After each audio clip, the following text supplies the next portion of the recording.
Hey everyone, it's Alex, and there was a couple comments on recent videos, and they're like, yo Alex, I need some Sanctum decks. Where are the Sanctum decks at? Well, I got you with some early Sanctum decks. Now, of course, this is day one of Sanctum Showdown, and as a result, these are very early stats. Things are going to change wildly, and I waited up until Untapped, literally rolled over an update, and here we are with the most up-to-date stats as possible. So let's dive into these 7 decks. The first is going to be Toxic, running a 59% win rate. This deck is kind of cool, and I like it because in my testing, what you're able to do is you're able to actually contest long-term with the likes of Man-Thing and US Agent, because you're constantly debuffing your opponent, limiting their ability to trade these locations. Moreover, no one's running Nicolas Cage. It's just not that common right now, and Toxic itself is not that common, so you might be able to catch some people by surprise. I actually think that Toxic might be a pretty good anti-meta play if you're looking to clap some cheeks in Sanctum Showdown, which you should be, because there's a new card in there that you're going to want to get, and you can do that playing this deck right here. 59% win rate, and that's Toxic, coming in at number 7.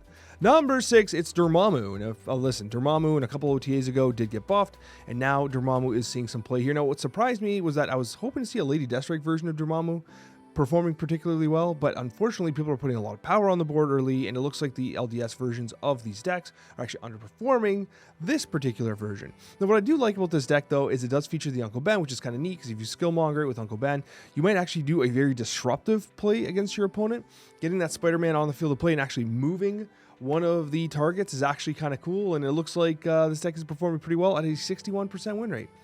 So if you're looking to play some Destroy, it breaks my heart that it's not Moira Destroy, but you know what? I can let that go, because this is straight up Dormammu, and I'm just glad we're playing some Dormammu, you know what I mean? I think it's a really cool card, and it hasn't quite had the meta penetration that I think that Second Dinner was hoping for, but yeah, Dormammu's back, and here we are, 61% win rate. Number 5, it's Iron Move, and what's interesting about this deck, it's running an astonishing 63% win rate. It has the ability to kind of go wide really fast with the likes of Sean. Of course, you can get scammed by Sean every once in a while, but I do really like the idea of using like Iron Man to win a location and then Ghost Ridering the Iron Man into another location that you're hoping to trade. And in my testing, it was like, damn, this is actually kind of neat, because the Ghost Spider is a 1/3 now. It's a 1/3, and when you play that and you pull the Iron Man over, like you clap some cheeks, honestly. And then you have the Stegron, which is like a really cool disruptive force.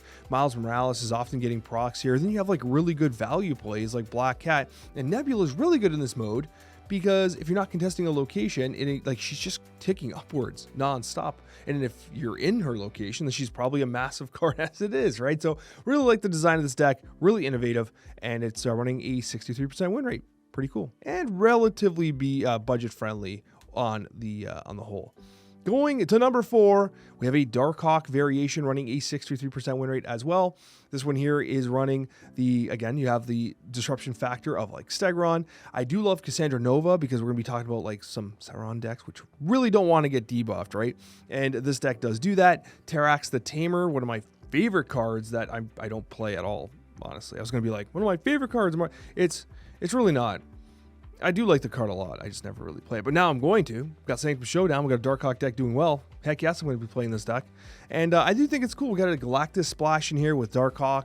It's a fascinating list. We do also have the Grandmaster, which is kind of neat, because if you start on a periphery and Star-Lord's there and you trade there, and then the middle location happens to be what's being contested, heck yes, send the Star-Lord over. Or you can just like send over a Korg or whatever, or Cassandra Nova again, or Terrax the Tamer if you have to. Grandmaster actually kind of cooks here, and of course it'll activate the Miles Morales as well. That's coming in at number 4. Coming in at number 3, we do have Sanctum Showdown Zoo, and this should surprise absolutely nobody. Zoo is a great archetype for this mode, and well, it sees a lot of play. It's actually one of the most popular decks right now, as of early recording, of course, but it's also the reason why Dormammu Destroy and any Destroy deck is doing good, because Skillmonger is going to feast on all these cards. People are playing Black Cats, Bobberts, and all this stuff to try to contest early, and you just wipe them all out, and you're like, hey, I get to win with a free death. But that's not what we're talking about. We're talking about the merits of Zoo. The merits of Zoo are that you're able to go very, very wide, very, very early with the likes of Shauna, contest very effectively. You're boosting the entire board with Kazar, with Blarvel, and then you have the closing finishers for like those game closing turns where you play the Gilgamesh, you play the Mockingbird, you got the Miles Morales. A lot of options here.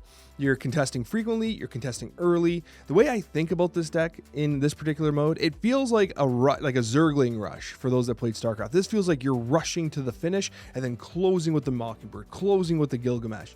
And if you want to just churn out games fast, this is a great option. Just beware of the destroy decks because they will absolutely demolish your cheeks. Now, coming in at 1 and 2, we do have different variations of Sauron. This was running a 67% win rate, which is absolutely insane. And it's a Zemo variation, which is kind of cool.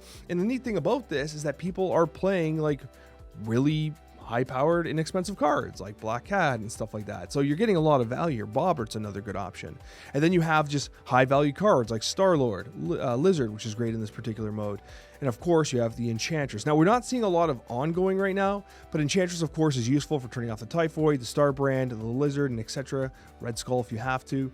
But yeah, this is a Sauron deck, and it puts up tons of points. And what's fascinating about this, it does not run Surtur. Kind of interesting, right? No Surtur, but you still clap cheeks. A little bit of different variation. But if you're like, you know what, Alex, I still don't care about Surtur, and I don't want to play Surtur. You don't have to play Surtur because we have another Sauron shell running a 69% win rate. This is number 1. It's a Galactus Scar-based shell. You have a lot of big chunks here. You're running things like Luna Snow, which sneaks things out early. And honestly, I like the idea of Maximus too. Give them the cards. Trade the locations. 2/6, hell yeah. Zero it if you have to, right? You know what I mean? Really cool deck. I think it's really fascinating. Ares trades very effectively. This, once again, has a lot of upfront power. And people aren't playing Shangers, so this deck feasts. So these are the early stats for Sanctum Showdown. Things can change very rapidly, but I wanted to give you something to get you started because I know you guys are looking and itching to get those rewards and play something a little different with the limited time game mode. Thank you so much for watching, guys. I love each and every one of you, and we'll see you on that next one.